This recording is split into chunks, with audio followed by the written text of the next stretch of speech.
అంటే వాళ్ళు మేడంని చేయి కట్టేసి నోట్లో గుడ్డ పెట్టేసి పెట్టడం జరిగింది. యూజువలీ అది ఒక మోడస్ ఆపరండి. ఇక్కడ అన్ఫార్చునేట్లీ మేడము ఆ ఒక సఫోకేషన్ వల్ల చనిపోవడం జరిగింది.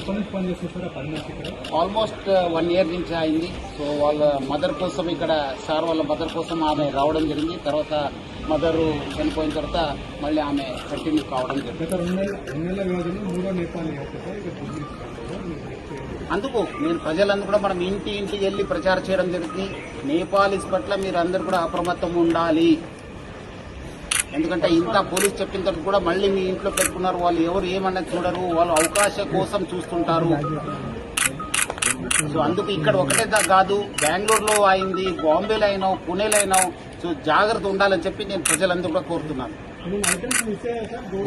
డెఫినెట్లీ మిస్ అయినాం. దాన్ని మనం ఎంత పోయింది ఏం పోయిందని చెప్పి అంచనా చేయడం జరుగుతుంది. ఇక్కడ నుంచి వచ్చారు. సైడ్ గేట్ ఉంది కదా, పార్క్ గేట్ నుంచి రావడం అది మనము వర్కౌట్ చేస్తున్నాం. కొన్ని వివరాలను నేను బయట పెట్టలేము. కొంత ఇన్వెస్టిగేషన్ కోసము మనం చేస్తున్నాం. డెఫినెట్లీ మీకు అప్డేట్ ఇస్తాను. చెప్తాను, మళ్ళీ చెప్తాను మీకు ఈవినింగ్ దాకా. మళ్ళీ గివ్ రిపోర్ట్.